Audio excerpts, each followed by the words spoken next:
All right, everyone. Hello, and welcome to the Excel in Your PT Career series hosted by Confluent Health. We have surpassed, we just talked about it, our 15th episode of this Excel in PT series now. This is the 15th episode as of this month. So we're going to hear from two of our own very new physical therapists here tonight. I'm going to introduce you all to them shortly here. If you've been to one of these before, or if you haven't rather, I'm going to provide a brief overview of who we are at Confluent Health and a bit more about this Excel in PT series. So Confluent Health is a family of brands across the United States, primarily outpatient physical therapy. We also have outpatient occupational therapy and utilize speech-language pathology as well. We have an entire industrial health division, as well as an educational partner through Evidence in Motion. So Confluent is made up of thousands of PTs across the country, and we have more board certified specialists than any US company. The national average for board certification sits around 11, 12%. And out of the eligible clinicians we have at Confluent Health, we're at about 63%, which is tremendous. We come together on nights like this to bring our expert clinicians to the forefront, to share their expertise in various areas, orthopedics, sports, et cetera.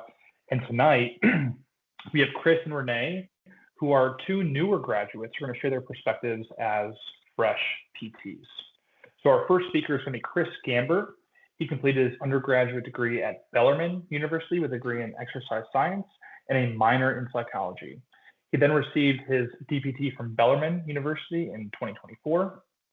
Chris is also currently enrolled in Evidence in Motion's orthopedic residency program and plans to sit for that OCS exam upon graduating from that residency this upcoming December. So before I pass it off to Chris officially, I want to reference the Q&A button at the top of the screen.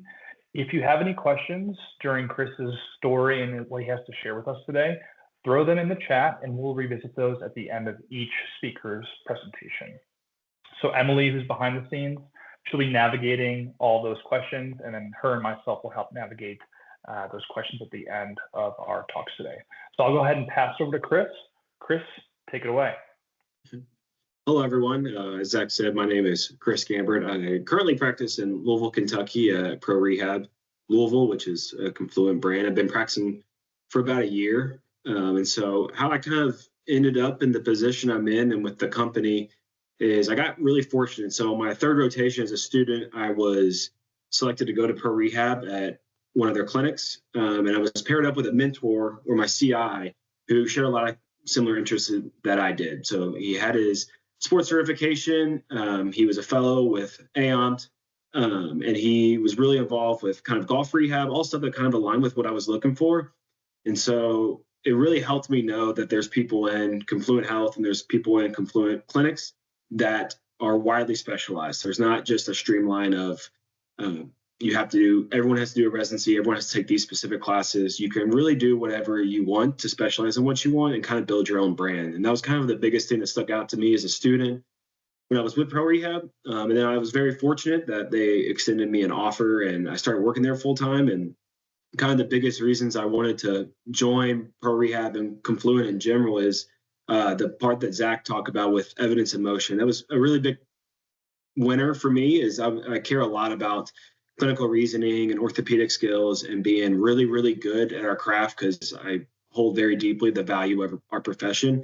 And when I was with ProRehab, I just felt like they held the profession to the highest standard and they wanted excellence out of everyone, and everyone performed at a like super high level. And then the other thing that really drove me to them is if I wanted to do a lot more with golf, or let's say I wanted to do something else with their sports, they 100% had my back and they were supporting me in everything I did. So I fully know that if I want to take my career a different direction, if I don't want to do orthopedics anymore, if I want to do something else, I know ProRehab would say, whatever you need, we support you and you can go from there.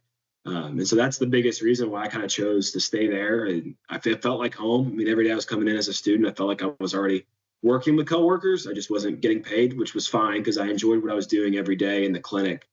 And so since then, I'm a year in now. I'm about halfway, almost a little over halfway, almost done with my residency now. And I don't regret at all joining ProRehab or joining Confluent Health. sure if there's any other if anyone has questions, or if you want me to add any more to that, Zach. Yeah. So as a reminder for those folks, if you do have a question, feel free to throw it in the chat. It can be totally anonymous, even if you want. There is that selection that you can make. As we go ahead and wait, Chris, feel free to provide us with a little more context on how your residency is progressing. Maybe some of the takeaways that you've gathered this way at this point through, as you're nearing, the culmination of your residency experience. Talk to us about that a little bit. Yeah. So the biggest reason I wanted to do the residency is just to grow in didactic and clinical reasoning skills. And then that mentoring piece was another piece that I was really striving for, and I was really wanting out of my first job and hopefully my last job with the company. And that was being able to provide it for me with EIM. And so I started it, and I've learned a ton from it. It's really helped me dive deeper into not only clinical reasoning and clinical decision making, but also the synthesis of complex patients and patterns. And when you're first out of school, that first year, everyone told me the first year is the hardest year, and I don't think I really understood that until I got through it. And the biggest reason I was able to kind of go through it a lot quicker and maybe more efficient than maybe others is because I got on that residency program early. I was learning deeper thoughts, deeper clinical experiences. And thankfully, I have a lot of really good mentors in my residency that oversee my care, give me feedback. They're either a Teams message away or they're in the clinic with me and can give me direct supervision and feedback of, hey, when you're doing this technique, clean this up a little bit. Or, hey, I want you to think through this case presentation. Like, why do you think what you think? And like really challenging me and honing in my skills of being efficient and effective. And I fully think after being, almost done with it now, I don't regret it for a second. I would redo it in a heartbeat because I feel like it's completely jump-started my career. I say this humbly, but I feel like I'm a lot further along now than I would have been without a residency a year into practice. It just changes the game completely. It just makes you think about things completely different. You have people every single day challenging your thought process for good and for worse. Sometimes you need someone to tell you, no, you're wrong. You need to do it this way. But sometimes it's good for people to tell you, no, you're right, but I want you to tell me why you're right. And so that just helps instill confidence. And then when you have confidence, it instills over to patient care. And when it instills over to patient care, clinical outcomes go up. And it's something that I'm very passionate about. And so I'm very thankful that I've had the opportunity to do the residency. Probably the biggest takeaway I've had from the residency is things are a lot more complex than you think when you come out of school. I feel like I got out of school and I'm like, okay, I know everything's not like the book. I know everything's not black and white, but I'll be able to think through like most of the stuff. Like it's pretty straightforward. And then you get like your first non-straightforward cervical radiculopathy, and you're like, what the heck is going on? Why is this not making sense? This is not what my exam said it was. This isn't what the board said it was.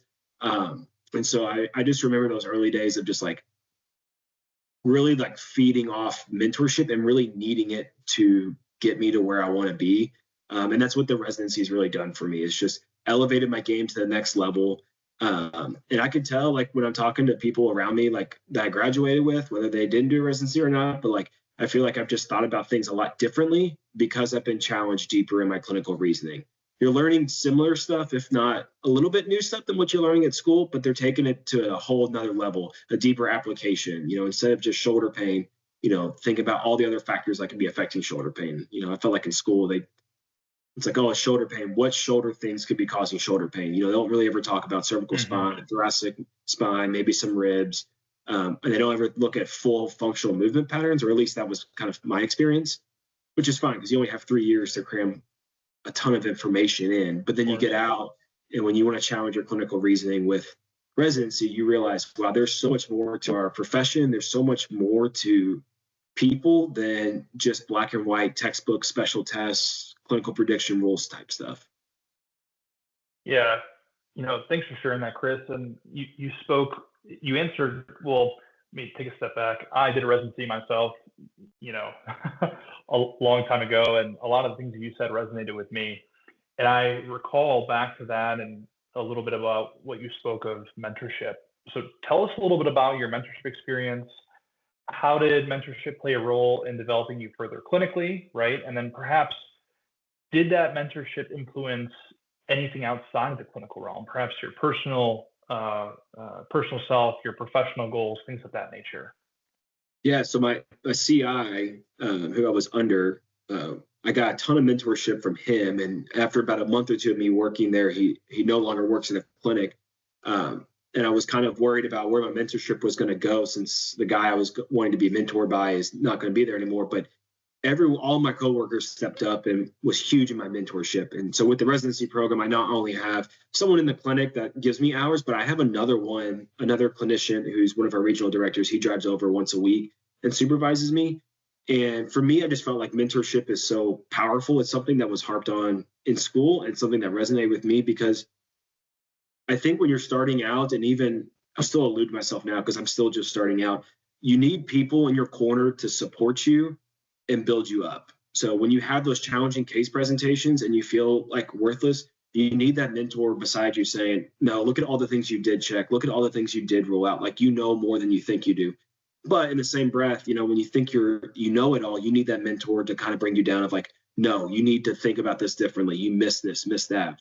And I think mentorship is the key to growth. And it took me maybe a couple months to kind of realize that, but I don't think you're going to get anywhere in our profession unless you have mentors beside you that are constantly pushing you forward. And I've loved my experience with it because I think it makes me a better clinician when I'm having to tell someone each time why I chose an intervention, why I chose a manual intervention, why did I choose manual before exercise or vice versa. Like all that sorts of stuff just elevates your game. And if you want to think about it broadly, it elevates the profession because at the end of the day, yes, I work for Confluent Health, but I'm also a physical therapist and I work for our national brand. And I'm responsible for carrying our profession on my shoulders every day. And when people come to see me, I don't want them to think they're just coming to see me, Chris, at ProRehab. They're coming to see a physical therapist. And there comes a lot of weight and responsibility that comes with that. And I carry that deeply. And since I've been diving into a ton of mentorship, it's really changed the way I've looked at maybe professionally, like what I would like to do. I get very nerdy about the biomechanics and ins and outs and manuals and intervention stuff enough where I've considered now pouring back into other people. And it goes back to my statement earlier about the weight of our profession, giving back to the profession that's given me so much in just a single year and a profession that I'm so passionate about. It drives me to be mentors for the next people coming up because the profession's only going to get better as we bring the new grads and the new therapists up another level too. You're only as strong as your weakest link. And so if we can make all the weak links as strong or stronger, then the profession's only going to grow more. And so since going through the mentorship process, I think I've beat a dead horse down that it's maybe a better clinician, but it's changed the way I think about how I interact with other people. How do I communicate if I'm wanting to teach something? And it's maybe really consider maybe either adjuncting or TAing a weekend course, or in the future, taking on residents, taking on students, and to elevate the whole profession as a whole, not just me as a clinician. Because at the end of the day, if I mentor people, it'd be great if people were like, oh, Chris, he was awesome. He really helped me. Like, that's great. At the end of the day, I want people to be better clinicians than they are who they remember who made them better, because that's how PT gets better reps. That's how people come to see us. That's how we get wins in advocacy, as you see in APTAs, because we deliver such high quality of care, and that's what it's about at the end of the day. I really appreciate those insights. I'm going to keep going along. We're still waiting for some questions, but I have a couple more for you if you're still okay to take some. Yeah. So again, I really appreciate those insights. We at Confluent, as you know, or as you're hopefully becoming to, know that learning never stops, serve with passion are two of our 5 core values, right? And if we can elevate folks in the clinic, folks in the brands, you extrapolate that across all 55 brands across Confluent, right? That starts to make a little bit of a dent, right? And then if you can create positions for those folks to, like you suggested, get involved with some teaching to now provide and share some of the knowledge that you've been so grateful to learn to others, we can elevate, all of our practices across not only Confluent, but across the profession as a whole. So maybe share with us a little bit what you envision for your career now that you're in the beginning of it and you're in the makings of it, and how that aligns with what Confluent and ProRehab has been able and is able to provide for you. Yeah, so I think this first step is wanting to finish my residency and then sit for my specialty exam. And that's exactly what ProRehab and Confluent are all about, is growing individual care and making their clinicians the best that they are. And if it's specialization, if it's further continuing education, and fully supporting me in all that endeavors. But after going through it, like I kind of talked earlier, like there is a part of me that's considering maybe I do take on a little bit more students, or maybe I do adjunct a little bit and just kind of dabble in that area if that's where I want to go. And how that really aligns with ProRehab and Confluent is they want clinicians to educate the future. Yes, they want people to come work for them, but they're also about the broader picture of elevating physical therapy. And I fully feel confident that I could go to any of my directors or my regional directors and say, like, hey, I'm interested in taking more students, or I'm interested in maybe adjunct or TAing a weekend intensive.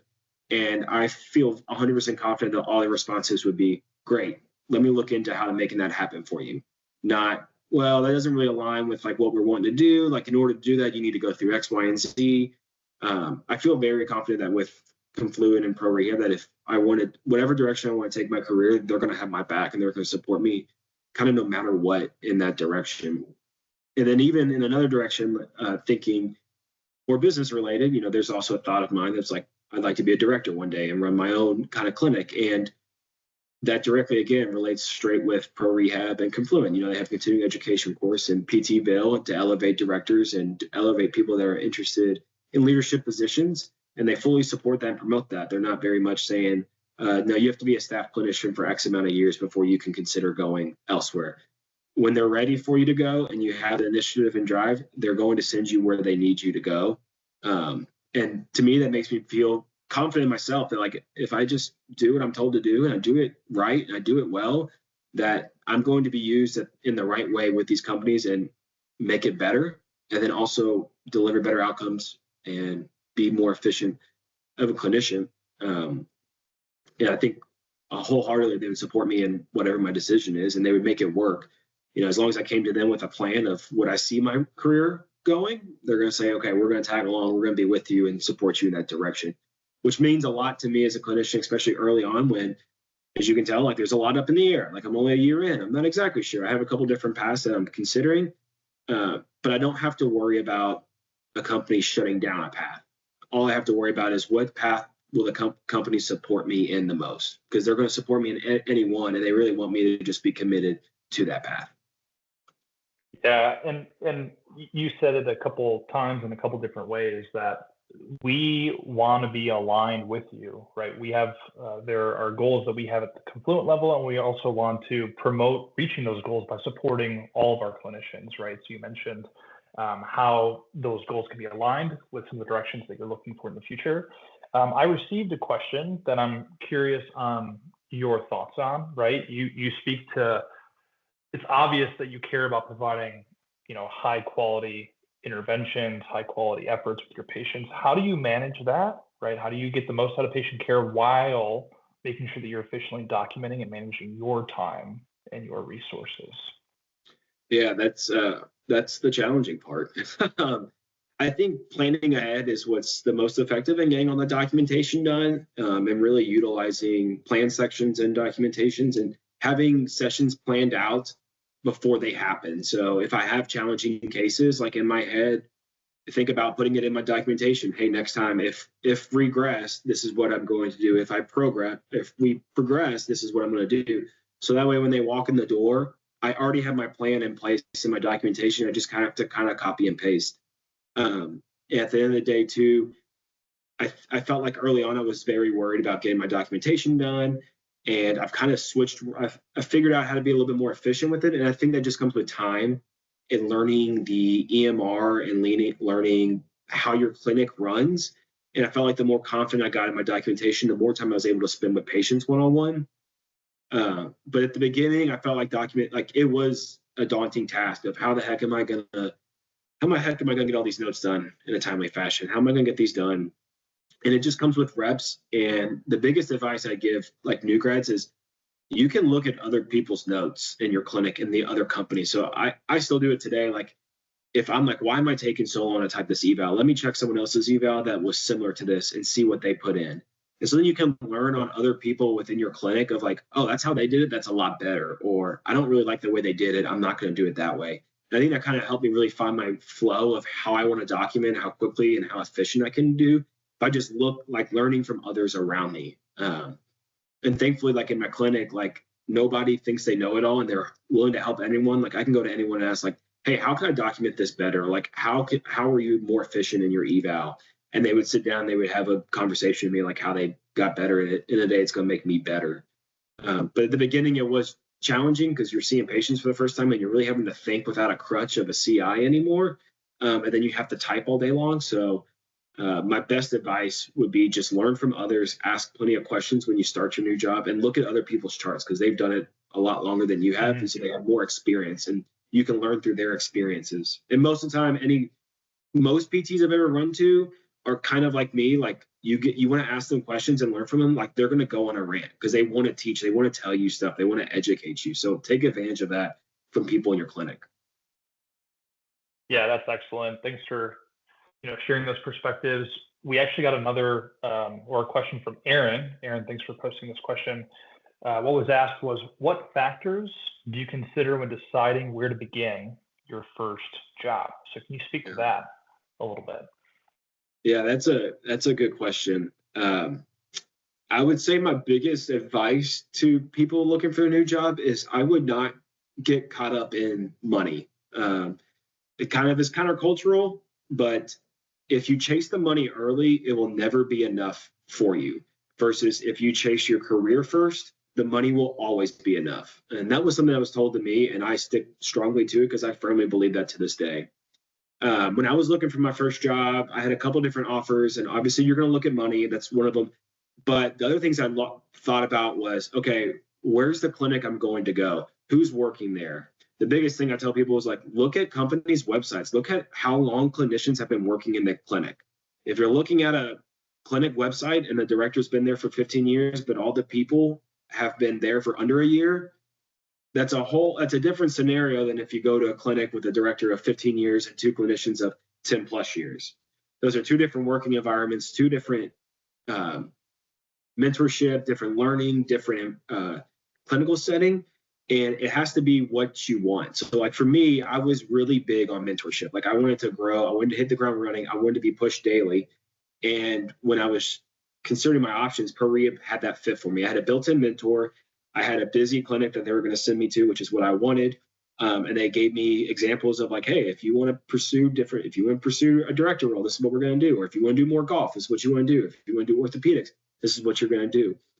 And so I would say consider, money doesn't come into play. So think about it, but think about what's built in for you for mentorship. And if that's something you value, hold to it. Don't let someone take it from you.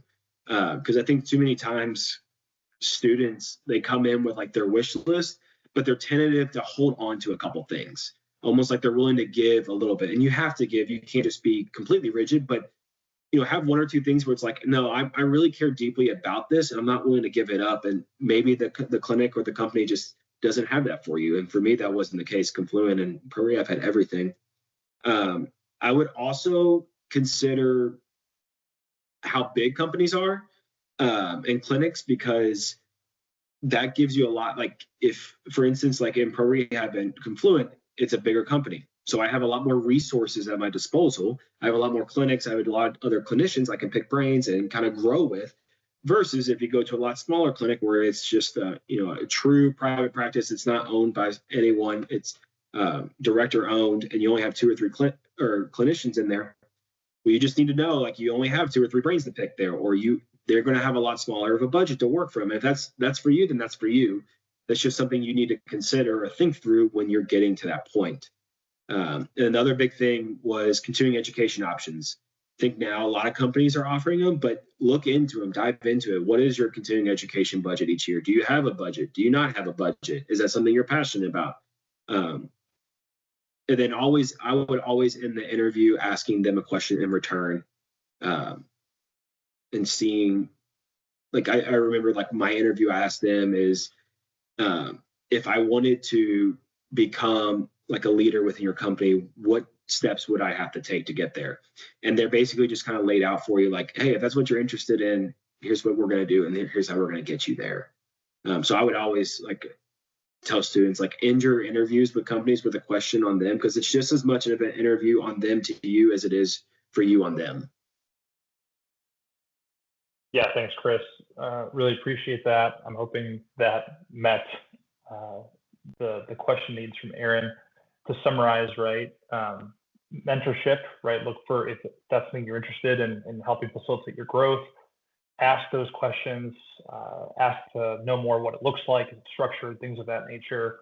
And then again, if you're looking for growth opportunities, making sure that clinic, that brand, that company, that enterprise has the resources, right, to get you to where you foresee yourself going. And of course, all the other things you mentioned. So thanks for sharing that. As we bring your story, right, your story of your new grad experiences and some of the insights you have to a close, anything you'd like to summarize with before we shift over to Renee? Yeah, I would say, like, the biggest tip I would say to new grads is just like embrace the first year and how hard it is. And that's okay, because everyone goes through it. And I still go through it today. I'm only a year out and I still have those days where I feel like I don't know nothing. But instead of getting stuck in the wheel of, well, it depends, everything's gray, I don't know what's going on, almost embrace it. That's okay. That's normal. That's going to happen. That's why you have people surrounding you each day to help you. And I think the quicker that you can kind of embrace that, your mentality will switch when you start treating people, and they will start getting the gist. So the last example I'll give is, within the first couple of months, I was really confused. I felt like I wasn't really giving good care. I didn't know what I was doing. So I kind of reverse engineer it of like, if I'm confused, I'm not going to let the patient know. I'm going to just buy into the patient. I'm going to buy into the person sitting right in front of me. And I'm just going to so happen to treat them also. Because once you get them to buy into you as a provider, you can do whatever you want with them because they trust you as a provider. And that gave me so much peace knowing I don't have to be perfect with my interventions. I don't have to be right with my clinical decision making. I don't have to do any of that right. Like, I'm treating a human at the end of the day, and I need to treat them as a human and get to know them. And once I started building those relationships, I found my outcomes got significantly better, not because I felt like I was getting better as a PT, but I felt like I was really seeing the characteristics that it takes to be a PT and a PT at Confluent. You hear those in school, like empathy, compassion, kindness. Like, everyone's like, yeah, I have that. And then you see it play out in real life. And if you buy into that practice, your outcomes will get better when you just treat people as humans. Because like I said, you can get them to do anything once you get them to trust you as a provider. And it takes so much pressure off you early on when you haven't seen a ton of case presentations and you haven't seen a lot of clinical scenarios. I hope that was helpful for someone out there. Yeah, Chris, super helpful. Thanks again for your humility. Your ambition and drive is very evident. So we very much appreciate your time. And of course, if questions start to come out later that perhaps were lingering during Renee's presentation, where she shares her story, we'll bring you back in the loop and ask you those questions directly. Perfect. Chris, appreciate your time. Thank you very much. Thank you. All right, so now we're going to shift gears to our second speaker of the night. This is going to be Renee Jacques. Renee earned her DPT degree from South College in Knoxville, Tennessee. Prior to this, Renee obtained her Bachelor of Science degree in kinesiology from the University of Rhode Island. Renee is a physical therapist at Pappas OPT in Rhode Island and enjoys helping her patients achieve their goals to get back to what they love doing in their lives and their free time. She enjoys going to the beach. I've been in those Rhode Island beaches. They're pretty incredible. Going skiing with her friends and family and spending time with her golden retriever, Sky. So same rules apply. I'll go ahead and pass it along to Renee to share her story as a new grad physical therapist. And then if and when you have questions, please don't hesitate to post them via the Q&A marker at the top. Thank you so much, Zach. Hi, everyone. My name is Renee Jacques, and I am a new grad physical therapist working at Pappas OPT in Rhode Island. Unlike our last speaker, Chris, I am actually a extremely new grad. I graduated from South College this year, 2025. in June. So I took my boards in July, and I have been practicing for now about 2 months now. So I'm very, very new to the clinician scene and everything. So I'm very fresh out. So if you have any questions, please feel free to ask about, that new grad experience. But I'm just going to start by telling you a little bit about myself. So like I said, I went to South College. South College is actually a 2-year accelerated hybrid program, with their second year focusing mostly on the clinical rotation setting. So lucky for me, I was able to do 2 back-to-back clinical rotations with Pappas. So that was really, really great for me to do. I got a lot of information from the clinic, but what I was able to do was do 3 months at one location and 3 months at another, so that I could work with different clinicians and different settings of people. Those 2 areas that I worked in have very different clientele, so that was really nice to be able to see. But my story goes back a little bit further than that with Pappas. I actually started working with Pappas OPT in the summer of 2021 as a physical therapy aide. So I started at the very, very bottom of the totem pole with the company, and I've gradually worked my way up, and now I'm a physical therapist with them. So that's really great that I was able to stay with the company that long, and they were able to support me through my entire journey. So they've seen it all. But when I was able to do my 2 clinical rotations with Pappas, they were able to provide me with 2 of the most amazing clinical instructors that I've ever met, actually.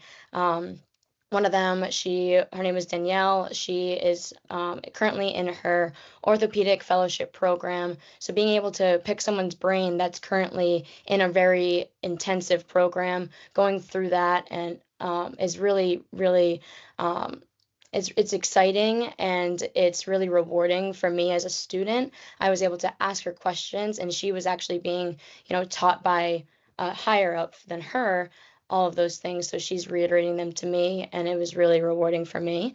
And then my other CI has been with Pappas for over 20 years, and she focuses mainly on post-surgical rehab. So I had 2 people with very different backgrounds, so I was able to really gain a lot of different knowledge from both of them. But they, fit very well together, and you'll see people like that, patients like that coming in, no matter what clinic you're working at within our company. To go a little bit into what happened kind of after I graduated, I took a little bit of a break. I was planning to do my work with my graduate license, but it took a little long to get that in, so I took a little bit of a break and started studying, and was studying for my boards in that time. I actually started studying for my boards during the middle of my last rotation. So I used, Final Frontier for those things. I used a lot of different resources that Confluent Health was able to provide for its employees, because I was a previous employee with them. So that was really helpful that, I wasn't a PT at the time, and technically I wasn't working as an employee, but I was still able to gain resources from Confluent being a student within the brand itself. So that was really great. And one thing that I want to talk to you guys about being a new grad, and, as you're approaching your boards and your clinical rotations and everything, it's just really important to just take a deep breath and create a study plan for yourself. And then don't stress yourself out, because what a lot of people tend to do, and I've seen it with my own classmates, was they start studying really, really early, and by the time your boards come around, you get burnt out, you're not as motivated, and you just don't want that to happen. You want to be able to ask as many questions while you're in the clinic and absorb all of that, and then take that to your studying and kind of reflect on it, rather than drag out the process and become less interested as you kind of go along with it. So what I want you to remember as you're doing that, just calm down, take it slow, and keep a positive attitude, but also be encouraged to ask questions and be engaged in the process. And use your CIs and your coworkers, because those are the people that have been working in the clinic the longest. They've seen, the clinical side of things. They have the knowledge. They've been to school. They know all the things. So feel free to pick their brains. And like Chris had said, one thing I really love about a Confluent Health company like mine as well is that it's so big that there's so many resources and people that you can reach out to ask questions to. If, maybe if someone in your clinic doesn't know the answer to, you can always reach out to another person in another clinic, and someone will be absolutely happy to help you. And that doesn't necessarily have to be, another PT. It can be a regional director. It can be a CEO. You can reach out to any of those people, and they are absolutely going to be there for you. To get back into a little bit more about, the clinical rotations, and as you get into that, one piece of advice that I really want to give you as your clinicals come up and as you get into that is really to get your hands on things early. Like, really get in there early and get comfortable and confident with your soft skills in order to get the most benefit out of your rotations. And I know it seems really scary to just like jump into your first rotation or your second and start putting hands on patients that you don't really know, but most people are actually really open to letting students work with them, and they're actually happy to be a part of your journey. And the more comfortable you are with this, the easier things will be. And one example I have is the second rotation that I had, which is my first outpatient rotation. I was told that my first day I'd be observing, and even my first week I would be observing, but that maybe lasted about 30 minutes because I was then asked to, start doing some CPAs or some mobilizations, and the best decision that I ever made was not being afraid to say yes. I was jumping in there right away, really excited to get my hands on, because by the second week, I felt like an expert at putting my hands, doing CPAs and doing that kind of stuff, because it was introduced to me early, rather than waiting halfway through my clinical and realizing, oh, I don't actually know how to do that. So we need to go back to the basic skills. That takes away a lot of your opportunity to learn things and reflect and fix your mistakes. But if you do it early, it gives you a lot of time to really make your clinicals worth it. And then another thing that I suggest is that you really find where your weaker areas lie, and don't be afraid to advocate for yourself when it comes to asking your CI for help. I know that CIs might seem a little bit scary because of how much experience they have had, but they are, at the end of the day, they're there for you. They want you to succeed. They want to, you to become the best clinician that you can be, and they want to help you get there. So don't be afraid to ask them questions, because you need to become comfortable with the uncomfortable, and as soon as you can do that, the better it will be for you. Another really important thing that I took from my clinicals recently ending, within the last 3 months into the last 2 months of me working, is that I'm not going to be able to make every single patient better, right? There's no way that I will be able to, make everyone 100% better. And that's something you really need to come to terms with early, and know that, some days you might feel defeated and that you're making someone worse. And you just know that you're not alone in that feeling. No one's going to be perfect at their job. But like Chris had said earlier, being there for someone and really having a conversation with them and talking to them, that's what kind of gains people's trust with you, is, showing your emotions and your compassion and your empathy for that person, and bonding with them and creating that therapeutic alliance with your patient, so that you have a relationship, rather than, maybe if you do make them worse one day, and they'll still come back because you have that relationship with them. So that's really something to remember, is that if you make someone worse, it happens. It happens to the best of us. It happens to the worst of us. It just happens. So don't, let that ruin your day. Don't let that ruin your week. Don't let that be the thing you give up. Don't give up on the first sign of failure. But there's so many things that you really learn and take away from your clinical rotations. And it seems like you're really getting thrown a lot of information within a short amount of time. But you want to really reflect. What I did at the end of, each of my weeks during my rotations was really reflect on what things I learned and what I took away from my week, in order to continue to progress that each week, and, grow on top of it and fix my mistakes, and kind of fix where I really need to change my thought process with certain things. But what I'm really taking into the real world isn't just my manual and my technical skills that I learned from my clinical rotations, but it's also the communication skills that you learn. You learn from your CIs how to communicate with certain people with certain neurological disorders or certain, chronic pain disorders and stuff like that. People are different. Every single person's different. Every single area of people is different. You need to be able to adjust to those type of people and know how to communicate with them. But you need to be open to the experience of learning how to do that as well. And sometimes it's okay to feel like an imposter. I always said that during my clinical rotations, I felt like I had imposter syndrome, where I knew what I was doing, but I didn't know if I was doing it correctly, and I didn't feel super confident in what I was doing, but I knew I was doing it right. So having that sense of, being able to acknowledge that, yeah, I feel like this, but having the confidence to say, I know what I'm doing and I'm not an imposter. So having that confidence can go a really, really long way. But now getting into kind of like why I picked the company that I did. Like I said before, I did work for the company before as a physical therapy aide for a few years and even into my first year of grad school. So the company was really with me since I was, really young, and that says a lot that I wanted to stick with them because of not just how great the company, treated me in my journey towards my DPT, but also the way they treated me as a person and how each person of this company really has reached out and made it seem like I'm part of their family rather than just an employee that they're trying to, hire.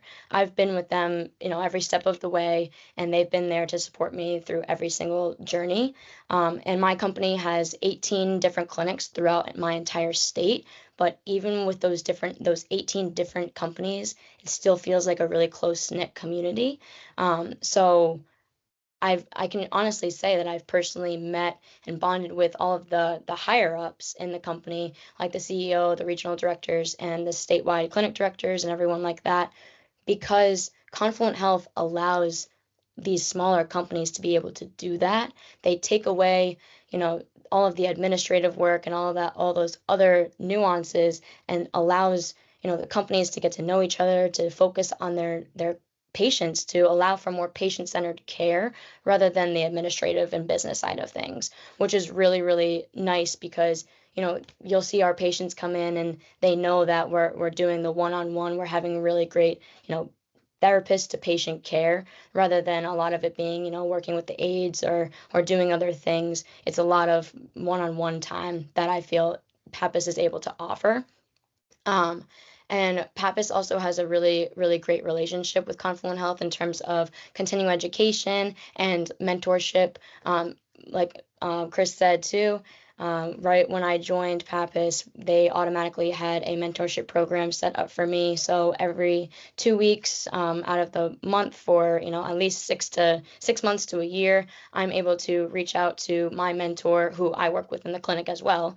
So she's always there, but I'm also able to have time set aside for talking about cases that I might be confused about, or just really being able to pick someone's brain that has a bit more experience than I do, and that can go a long way in terms of how I can change my thought process into how someone else thinks, and really come up with a better idea of how we can incorporate a better plan of care for the patient to improve their overall quality of life.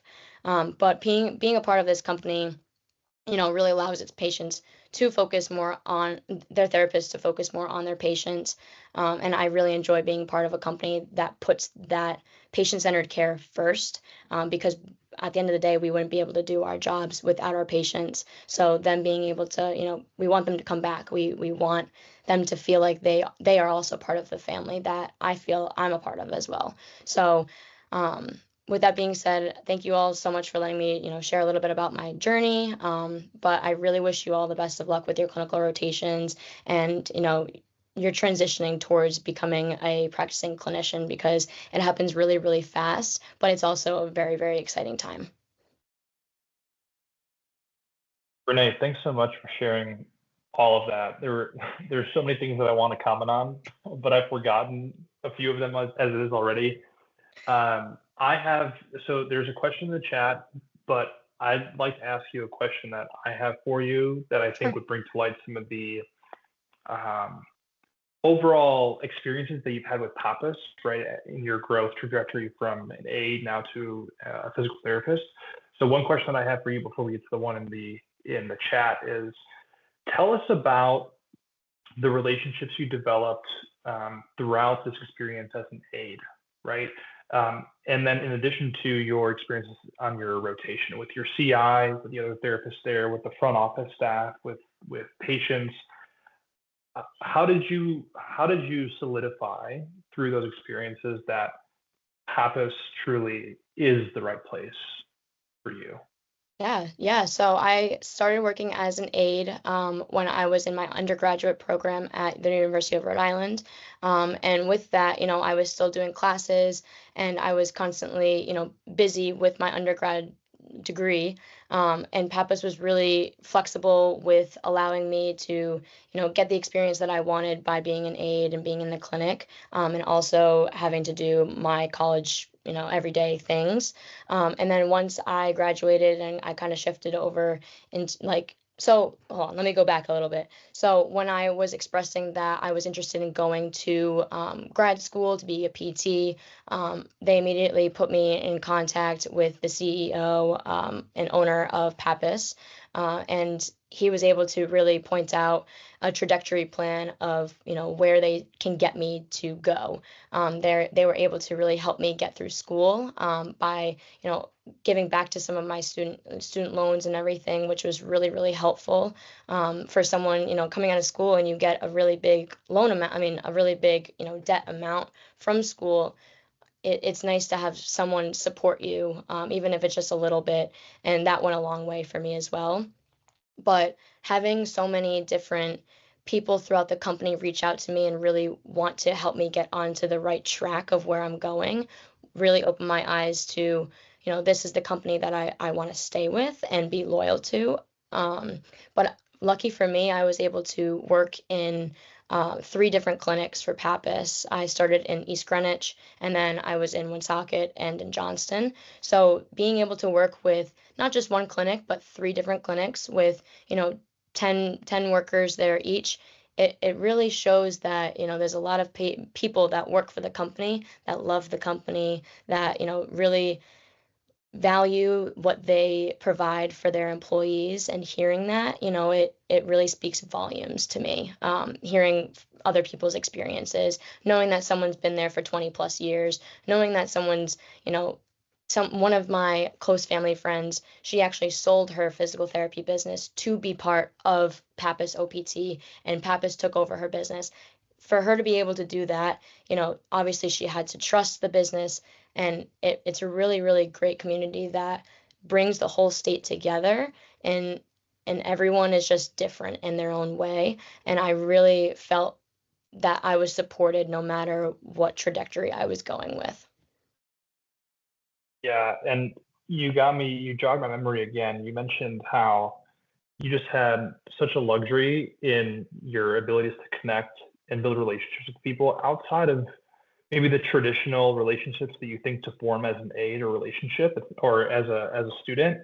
I can recall back to my times as a student. I wasn't engaging with regional directors. I wasn't engaging with the CEO ever, right? And here you are having multiple conversations with people that are high up in the company, and it just makes me think of how investment in connection and relationship culture is really paramount to what we do at Confluent. And it seems like, I don't want to speak for you, but it seems like you felt that, right? And a lot of what your Yeah. experience has embodied that. Is that right? Yeah, absolutely. Even before I was hired by Pappas, it wasn't a, come to my office and let's have a conversation. It was, let's meet for coffee. I actually met the CEO for coffee at a Starbucks, and that's where we talked about, Mm-hmm. what working for Pappas would look like. It was a lot less formal, a lot more casual, and it felt more comfortable for me as a new grad to be able to talk to the CEO in such a casual manner. It felt really comfortable for me to start somewhere like that rather than, feeling that hierarchy almost. It's not that feeling here. It's feeling like a family. Yeah, and I think I would assume, even for myself as well, I'm put in that environment. I feel like I don't have to perform. I can just come as I am. I can Mhm. breathe. I can relax and really just show who I am, right? It's a lot more of a relaxing environment and situation. Yeah, absolutely. We do have one question in the chat that pertains to studying for the NPTE, right? And you mentioned some of your tips earlier, but this question's from Aaron again. Aaron, I appreciate you bringing this question up. What are your biggest tips, or maybe some suggestions for studying for the NPTE? Yeah, And with the so sub question of when should I start studying? so for me, so I actually started studying. I took my boards in July. I started studying back in January. I started, picking up the Score Builders book and kind of looking through it. And I didn't really have a great plan for myself. It was kind of just I still had classes. I was still kind of doing that kind of thing. And I was looking at more of the topics that I was a little bit more confused on and reflecting on those. But I didn't really jump into hardcore studying, every single day until halfway through my third clinical rotation because I wanted to take my second clinical rotation to be able to really absorb the information that I was learning and reflect on my skills and everything like that. I didn't want to have to, at the end of the day, go home and study, a bunch of material. No, I wanted to really focus on what I was doing in the clinic and how I was performing in the clinic. And then once I started feeling more and more confident with my ability to perform in the clinic, that's when I started to pick up more of the studying because I didn't have to prep myself every single night, more like as much as I did when I was first starting in my first outpatient rotation. So once I got more comfortable, that's when I started. That can be different for everybody. Like I said, I started halfway through my third rotation. I utilized NPTE Final Frontier. I thought that was a really great resource to use. You can either do the independent study bundle or the live classes. It just depends on who you are as a learner. If you need someone to take you accountable for the live classes, do that one. I'm more of an independent study person, so I kind of did it at my own pace. But they give you a lot of resources and just tips and tricks of how to remember things on the easier level. School taught you a lot of things but they might have just kind of talked about it and blown over it pretty quickly, and it might have not sunken into your brain, or you might have not understood it, but you just had to study it. Final Frontier gives you a way of actually understanding the material rather than just knowing it. So that really helped to actually changed the way that I was studying. I was actually learning the material, not just studying for the test. I remember that material now, past the exam and everything. So that really speaks volumes for the NPTE. But one thing that I recommend is that you don't burn yourself out. I said this earlier. People study for a really long time and then they kind of lose that motivation when it becomes really, really important towards the end of your studying, closer to the exam. You really want to keep that motivation and the positive attitude going.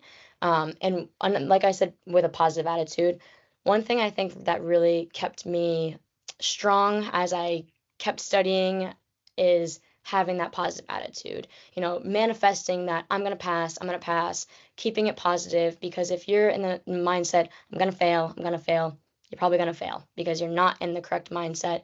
You really need, it's all about your attitude that you have, towards yourself. I think that went a really long way for me as well. Awesome. Thanks for sharing that. And I recall back to, years ago when I was sitting for the exam, you would fall into those mindsets a bit, and that's fine. That's normal. It's expected even, Mhm. just because it shows we're nervous, anxious about something that's really important to us. But you can shift gears outside of that to stay sharp. That's obviously warranted.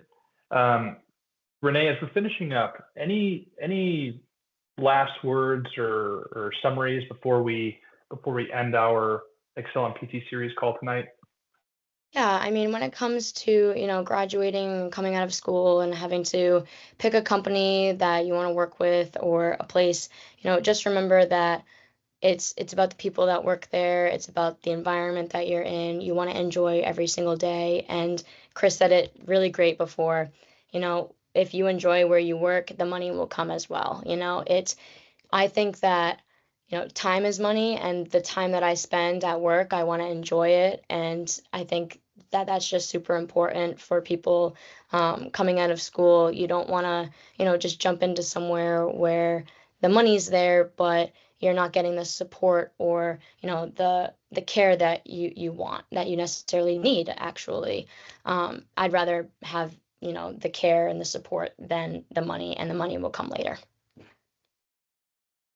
Yeah, I recall back to when I was going through it as well. Not that this is about me, but if you if you invest in your skill set, if you invest in mentorship, if you invest all that effort, the good stuff will follow later. But when you're fresh out of school, um, thinking about investing in your future from a clinical perspective, from a leadership perspective, is one that suited me well. So Renee, thank you so much for sharing your story. Chris, you as well.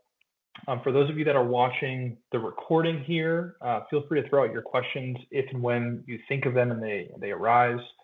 If you're interested in using one of our Confluent Health brands for student rotation, we take students all the time. This includes Pappas with Renee and ProRehab with Chris. If you're looking for student rotation, things like that, please feel free to reach out to us. We are always looking to take phenomenal students who are interested in providing phenomenal care to our patients. And then if you're also interested in jobs, right, or residency placements, as Chris was talking about, we have sports residencies, orthopedic residencies with our partnership with Evidence in Motion alongside other post-professional programs as well. So please, if you have questions about that, do not hesitate to reach out. And then I'm not seeing any other questions pop up at this time. So I'll give one more round of applause to Renee and Chris. Thanks so much. It's really palpable that you guys care about the profession, and you're pouring a lot of energy and time in your own resources, but also utilizing the resources that Confluent has for you, to kickstart your careers off very nicely. Chris, you're in the midst of finishing up your residency program. Renee, you're very new, but you've had an excellent start. You've had some excellent resources that have helped you get to where you are. And I look forward to hearing more about how both of you are succeeding at your respective clinics and companies. But that's it from us at Confluent. Thank you for being here with the Excellent PT series, and we will be back in October next month for another series. Thank you, everyone. Have a good night.